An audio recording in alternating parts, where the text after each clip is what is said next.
Welcome back to my channel. My name is Diana Kolek and I'm your business strategy coach. And today I'm going to be sharing with you the 12 building blocks for creating a legacy business. And I coined the term vital success to basically help us remember what are these critical 12 building blocks that we need to remember when we are creating our businesses. And I know it can be a bit confusing, especially when you're starting a small business or even starting a big business and you're thinking, what do I need to do first? How do I go about, developing the whole business as a whole?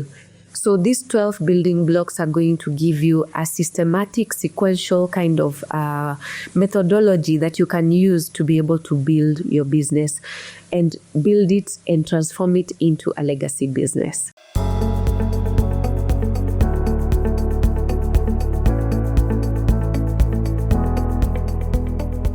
So let's go straight into it. And the first one is the value proposition. So any successful business must start by having a clear value proposition. Here we are talking about you having a unique offer that really solves the customer's problems. And you must really have a value proposition that differentiates you from your competitors. Something that is very unique that a customer can identify with you and see that you are actually solving their problems. And you should be able to actually communicate this value proposition for the customer to understand that this is what you're doing for them that is better than the competitors, than what the competition is doing, and justifies the amount of money you're asking from the client. And this is something that you need to really be able to actually identify in terms of just knowing exactly what your customer problems are and, going deeper and finding out how they want this solution to be, this problem to be solved and, being very clear about the process. So the value proposition is one of the key things that you must work out even as you start your business. You can't just start a business and you're not really clear, or you're creating a business and you don't even know what the customer wants. And that's why one of the things that I really discourage is someone just creating a business because you've seen someone else creating the business. You do not know why they've created that particular business in that particular location. You do not know who the clientele are. You don't even know whether probably they have like an online business and that's why they've decided to set up this storefront kind of business, because they've discovered that most of their clientele are within that location. And if you go ahead and just decide to start that business in the same location, you might, fall out or lose because you're copying someone else who has started a business and you did not go into the details of doing your own research, finding out where your specific customers are and what challenges they are going through and how you're planning to solve those problems for this clientele. So it's very, very important to define your own value proposition. Some of the things that you need to think about is, number one, being clear on what your unique offer is. You must be very clear about that unique offer and how you're planning to solve the problems for the customers. The other thing that you must think about is, are you fulfilling a specific need for the customer? So you have to think about these things. The other thing that you have to think about is, why should the customer choose you over your competition? So you must really put these things in your mind as you think about starting your business. Before you even start it, you must be very clear about this. And that's basically what you're talking about in terms of being clear of what your value proposition is. The next one is the I, which is identifying your market demand. And this is very much tied into you discovering what your value proposition is all about. When you're talking about identifying your market demand, here we are talking about really, really understanding your audience. Who are this target audience that you want to sell your product or services to? And another thing that you have to think about is, where can you find these people? Yes, you might want to start this business, but you need to know, where can I find my target audience? Where are they congregating? Are they in a specific location? If you want to start your business at a certain location, you have to really know whether these clients are actually in that specific location that you want to set up this business. If, for example, you want to start a storefront kind of business, or you want to have a specific location for your business. So you must be very, very clear where to find these people.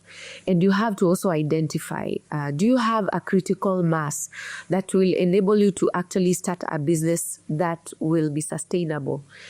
Because you might find that maybe you've talked to one or two friends of yours, or you've identified that there's this specific need that people are looking for, maybe 5 people.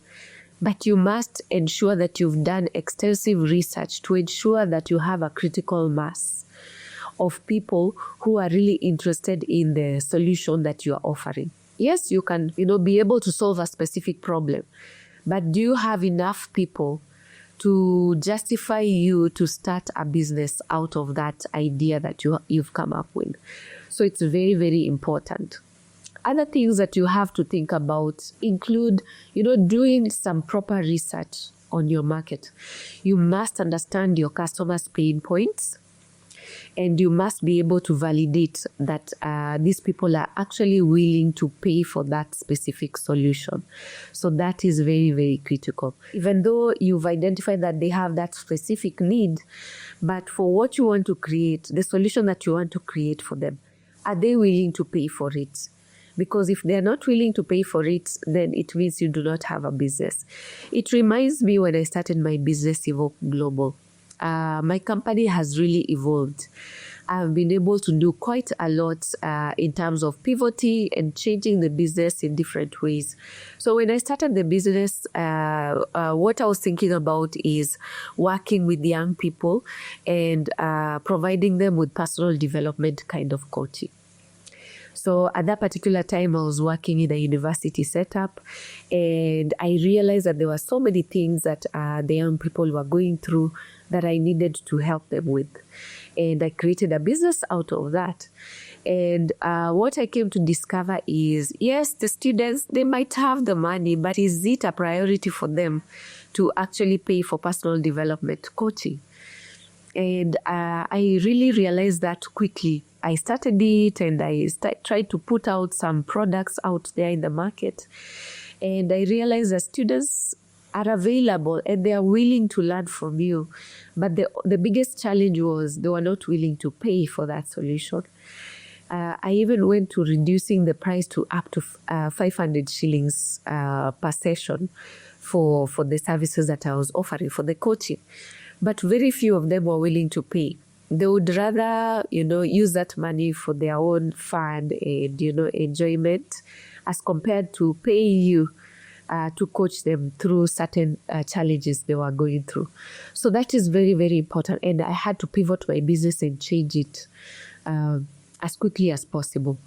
And I must tell you that coaching is really important, because for me, what I did was I went for coaching and I was asked. So I told my coach that I had these 2 ideas. I was coaching business people, small scale business people. And at the same time, I was doing coaching for the young people who needed coaching for personal development. And what she told me is, she asked me a very simple question. She asked, what gives you more money? So I told her that when I do the coaching for business people, they are willing to pay for that service, but the students were not willing. So what she told me is, focus your business on the business people and make sure you do a good job so that they can pay you enough money to be able to do CSR for the young people who you're passionate about and you're willing to offer the service for free for. So that's basically how I pivoted the business, and I decided to become a business coach and now offer the service of mentoring the young people as CSR for my business. So you see, it is very, very important to be able to know exactly who your market demand is and whether they are willing to pay you for the service. As I conclude, basically what I'm saying is don't think that you have market for your products. Make sure you know that you actually have market for your products because you've actually gone out there, you've interacted with your customers, and you know exactly what the needs are, and you're able to provide the solution that they have told you they need, and they are willing to pay for that service. So let's go to the next one. The next one is the T, which is thoughtful business model. And here we are talking about how exactly are you going to generate your revenues and how are you going to sustain your business. So as you think about, providing a solution to a certain problem that you have identified in the market, you must think about it. It is not a business without a business model. So basically you must think about how am I actually making money out of the solutions that I'm providing for my customers? And that's basically what we mean when we say creating a business model. You have to think through what products are you providing, what services are you providing?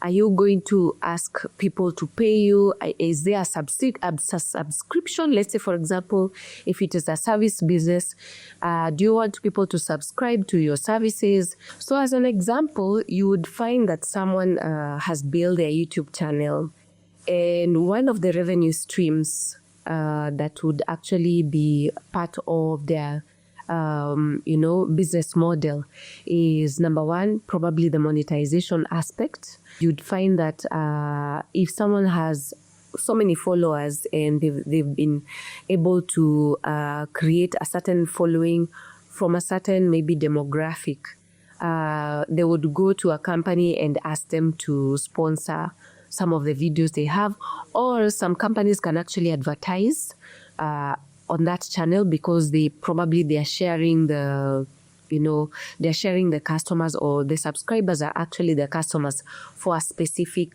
product or service. So this company would come in and bring this person as a brand ambassador, and that would be another revenue channel in which now this person's YouTube channel is bringing in revenue for the business. And that's basically a business model. You would find that someone is using their YouTube channel as a way of generating leads for their businesses. So that also, as you get more leads, you're able to now market to these specific people. And when they buy your products or services, then that becomes another revenue channel. So all this create the business model for your business. So it's very, very important to have a clear and effective business model. And this is essential when you're creating, you want your business to become a long-term successful business. It should be scalable, it should be adaptable, and it must align with your customers' needs. The business model, if it's not aligning with your customers' needs, then it's basically will not work for your business. So you must really think through it and ensure that whatever business model you're creating must align with what the customer wants. And it should not really cause a lot of challenges for your customers, especially when it comes to matters paying. What process are you creating for yourself, for the customers? Are you making it easy for the customer to pay you? Basically, that's what I'm saying. So you must ensure that it's very seamless, and the process actually works with what the customer requires. So you can imagine, for example, for someone who is a business coach or a consultant, some of the ways I've seen, especially when it comes to consultancy, is that you will find that the way you've put your proposal, you're telling your clients that we have this project that we are doing for 3 months, for 6 months, and you're charging them, let's say, for example, $1 million. It will not make sense for you to tell the client that you want them to pay you the $1 million bob upfront. First of all, the client has not seen anything from you. And it's a consultancy business, right? So you have 3 months or 6 months to actually provide this service to your client. So it does not make sense for you to tell your client to pay you 1 million shillings upfront. So what I've seen happen is, and I've also done, is that I will tell the client, pay me 30% as commitment fee for me to know that you're actually committed for us to do this project together. So the customer will pay you the 30%. You start the work, then you give yourself milestones. You can say that when you achieve milestone A, they can pay you the next maybe 20%. When you meet milestone B, they can pay you another 20%. And then when you conclude the project and you provide the report for the customer, then they can pay you the remaining amount, which is the next probably, around 30. And that enables the customer to actually see the value as you go, and it gives them the confidence that you can actually do the job because they are seeing it as you're doing it, and as they pay you, they can continue seeing the value that you're giving them, and that becomes comfortable for the customer, So you must really think through how you want to do it. Another good example is, and this I've really seen it because when you're starting your business, you might feel that you really want as many customers as possible to come on board, and you decide that, okay, fine, I can give credit. Let me provide you with the product and then you can pay me later. Or you can pay me half now, and then after I've provided you with the services, you can pay me the remaining half. And I have seen this hurt so many businesses, including myself. I've done it before, where you're really desperate to get clients and you're just saying, okay, you just come on board, let's start this process, pay me 50%, you can pay me the next as we continue. And if you do not put in place proper debt collection or debt management systems, and putting in place policies that you communicate in advance for your customer, then you might find yourself in trouble, because you provide this service, they've paid you 50%, and now you've already provided them with the product. They've gone home with the product. Now the problem comes in when now you have to start following up with the customer and pushing them to pay you. If, for example, it's a service, you're offering the service, the client is seeing the value that you're giving them, but after you have provided the service, the part that remains is for you to now follow up with the customer to ensure that they are paying you the remaining balance. So if you don't put in place mechanisms to ensure that your debts are actually being followed up and being paid, then it will become a challenge.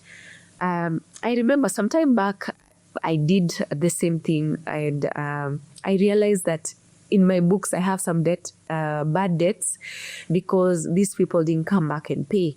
And the only reason why they did not do that is because at that particular time, I did not have a mechanism to ensure that these debts are being followed up and they're being collected. So you must really be able to look at your business model as a whole, ensure that even if you're giving credit, that has a system in place. You're able to actually invoice these people back. Let's say you told them in 30 days you'll need your payment, or in 15 days. You actually must ensure that you have a mechanism to ensure that the invoices are being sent to them, calls are being made, and the customers are being pushed towards paying the balance that is remaining. If you liked this video, please click on the subscribe button and share this video with as many people as possible, as many business people as possible, so that they can also gain on this. So please go ahead and share. Click on the bell so that you can see the videos as they come out. And don't forget also to share your comments. If you have any questions, share your comments, share your questions, and I'll be able to answer them as we go on. So thank you very much, and I look forward to seeing you in the next video. Adios, bye-bye, thank you.